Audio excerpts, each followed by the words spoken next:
Hello दोस्तों, स्वागत है आप सभी का अपने यूट्यूब चैनल एमसीसी ग्रुप पर। और आज हम बात करने वाले हैं केमिस्ट्री से रिलेटेड न्यूमेरिकल्स के लिए। तो जैसा कि आप जो देख पा रहे हैं, यहाँ हम बात करने वाले हैं क्लास 12 इलेक्ट्रोकेमिस्ट्री वैद्युत रसायन यूपी बोर्ड संदर्भ 24 टारगेट आपका 95 प्लस का है।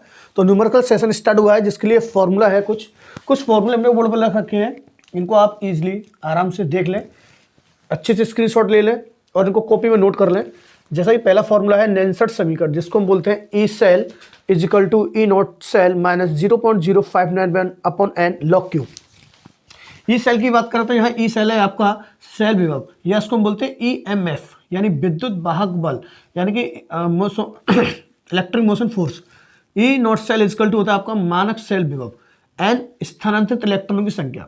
जैसे आप न्यूमेरिकल आएंगे उसमें आप देखेंगे कि इलेक्ट्रॉन्स कैसे एक दूसरे से मूव करते हैं अपने स्थान से। और log Q according to condition रहता है, कभी ऑक्स रेड ऑक्स ऊपर और रेड नीचे। यहाँ देखते हैं नेक्स्ट फॉर्मूला है गिब्स ऊर्जा delta G is equal to minus n F E cell. Delta G is equal to होता है आपका गिब्स ऊर्जा, एन होता है आपका स्थानांतरित इलेक्ट्रॉन की संख्या, एफ है एक फेरेड, इसका जो मान है वो है 96,500 या 96500 यूनिट जो है इसका कूलम है। ई सेल में बोलते हैं, ये आपको इन ऑलरेडी मैं बता भी चुका हूँ। इसका नेक्स्ट फॉर्मूले की बात करें थर्ड, मानक गिब्स ऊर्जा। मानक स्टैंडर्ड फॉर्म, अगर स्टैंडर्ड फॉर्म ले गिब्स ऊर्जा की तो वो होता है आपका delta G not is equal to minus n F E not cell. N और एफ आप जानते ही हैं, यहाँ लिखा हुआ है। ई नॉट सेल होता है आपका मानक सेल विभव। इसके बाद नेक्स्ट अगर फॉर्मूले की बात करें 4 नंबर, तो मानक गिब्स ऊर्जा का साम स्थिरांक में संबंध delta G not is equal to minus 2.303 R T log Q. इससे रिलेटेड जब न्यूमेरिकल कराए जाएंगे तब हम इसको खोल करके बताएंगे कि ये कैसे और क्या है इसमें। नेक्स्ट फॉर्मूले की बात करें तो तुल्यांक की चालकता lambda E Q is equal to K into 1000 बट्टे नॉर्मलता। नॉर्मलता को हम एन से प्रदर्शित कर पाते हैं, इसलिए हम इसको शॉर्ट में lambda E G is equal to K into 1000 upon n. इसका ये यूनिट की बात करें तो इसका यूनिट है ओम इनवर्स सेंटीमीटर स्क्वायर तुल्यांक, या फिर ओम इनवर्स के आप सीमेंस यूज करें और सीमेंस को हम लिख सकते हैं एस सीमेंस मीटर स्क्वायर तुल्यांक इनवर्स। नेक्स्ट इसका जो फॉर्मूला है वो है आपका 6 मोलक चालकता। मोलक चालकता को लेमडा एम से प्रदर्शित करते हैं। लेमडा एम इजकल टू होता है आपका के इंटू 1000 बट्टे मोलरता। Lambda M is equal to K into 1000 बट्टे मोलरता को हम एम से प्रदर्शित करते हैं कैपिटल एम। तो यहाँ है lambda easy is equal to K into 1000 upon normal था, और यहाँ lambda M is equal to K into 1000 बट्टे मोलरता, यानी मोलरता है और इसमें आती है आपकी नॉर्मल था। अगर इसकी यूनिट की बात करें तो इसका होता है ओम इनवर्स सेंटीमीटर स्क्वायर प्रति मोल, या मोल इनवर्स भी बोल सकते हैं। यहाँ ये हो जाता है siemens metre square mole inverse. तो दोस्तों आप इस बोर्ड का स्क्रीनशॉट ले लीजिए, जिससे आप इन क्वेश्चनों को इन फॉर्मूलों को अच्छे से कॉपी पे नोट कर पाएँ। इसके बाद हम कुछ आपको न्यूमेरिकल कराने वाले हैं, तो पहले इसका स्क्रीनशॉट लीजिए। जैसा कि आपने इन फॉर्मूलों को उतार लिया है, इसके बाद में कोर्रास का नियम भी है और फैराडे का नियम भी है, उसके लिए हम आगे बात करेंगे नेक्स्ट वीडियो में। फिलहाल के लिए हम आपको कुछ न्यूमेरिकल्स बताने वाले हैं। एक छोटा सा न्यूमेरिकल लिया, उसके बाद में स्टैंडर्ड फॉर्म पर आगे भी बात करने वाले हैं। तो यहाँ पे आपको न्यूमेरिकल दिया हुआ है, बहुत इजी है, आराम से समझने की कोशिश करें। निम्नलिखित अभिक्रिया वाले सेल का विद्युत वाहक बल ज्ञात करना है। यानी आपको कोई अभिक्रिया दी हुई है, जैसे कि आपको अभिक्रिया दी हुई है, इसके लिए आपको विद्युत वाहक बल से मतलब है ई एम एफ, यानी आपसे पूछा गया है ये ई एम एफ, या इसको बोल सकते हैं ई सेल। ये क्वेश्चन आपसे पूछा गया है, इसको फाइंड आउट करना है। तो इसके लिए आपको ई नॉट सेल का जो वैल्यू दे रखा है, इधर भी ई नॉट सेल का वैल्यू दे रखा है। तो आपको अगर ई नॉट सेल निकालना है, क्या निकालना है? ई नॉट सेल। तो ई नॉट सेल के लिए हमारे पास एक फॉर्मूला है,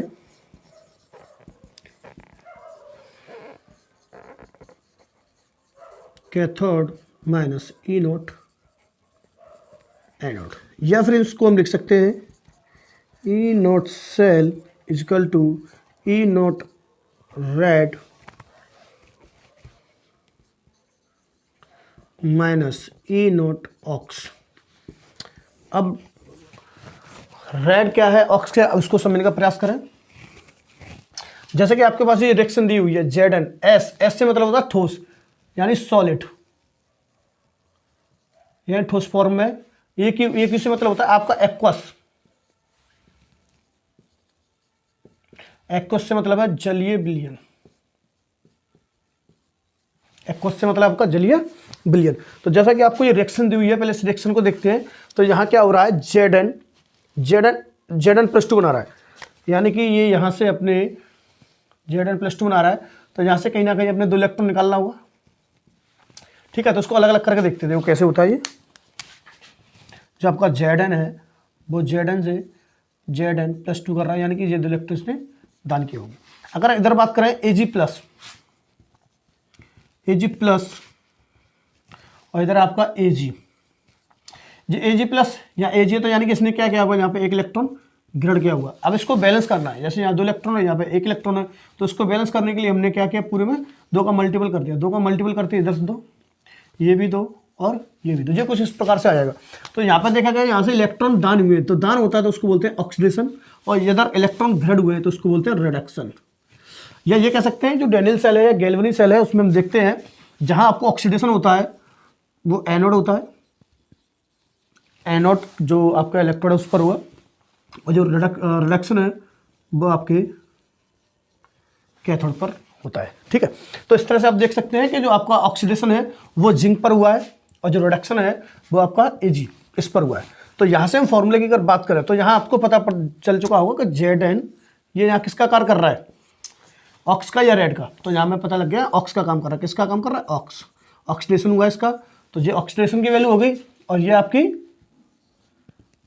रिडक्शन की वैल्यू होगी। तो इन वैल्यूओं को हम इसमें पुटअप करेंगे E0 सेल में। तो E0 सेल में हमने इसको वैल्यू को पुट किया, तो E0 रेड, तो E0 रेड की वैल्यू कितनी है आपकी 0.80, और ये माइनस फॉर्मूले का है। और यहाँ अगर हम बात करें, ये माइनस में वैल्यू है यहाँ -0.76, तो 0.08 माइनस माइनस प्लस हो जाएगा 0.76। इसको ऐड करेंगे तो 0.08.766, 8 और 7 15 1.56 वोल्ट, और ये आपका आंसर। तो देखा दोस्तों, आपने बहुत ही सिंपल वे में है और बहुत ही सिंपल न्यूमेरिकल है। क्या होना है इसमें कि निम्नलिखित अभिक्रिया वाले सेल का विद्युत भागबल पूछा गया है। ये आपको एक इक्वेशन दे रखी है, और ये आपको E0 Zn+2 अपॉन Zn का जो वैल्यू दे रखा है, यहाँ पे इसका दे रखा है। तो हमें इसमें ये पता करना होता है कौन सा ऑक्सीडेशन हो रहा है, किसका रिडक्शन हो रहा है। तो इस इक्वेशन के माध्यम से हम रिडक्शन का और ऑक्सीडेशन का पता लगा लेते हैं। जो ऑक्सीडेशन होता है वो एनोड होता है, रिडक्शन होता है वो कैथोड होता है। तो ये हमारे पास फॉर्मूला है, तो इस फॉर्मूले के अकॉर्डिंग हमने इसका आंसर निकाल लिया है। तो आप सभी इसको नोट कर लें।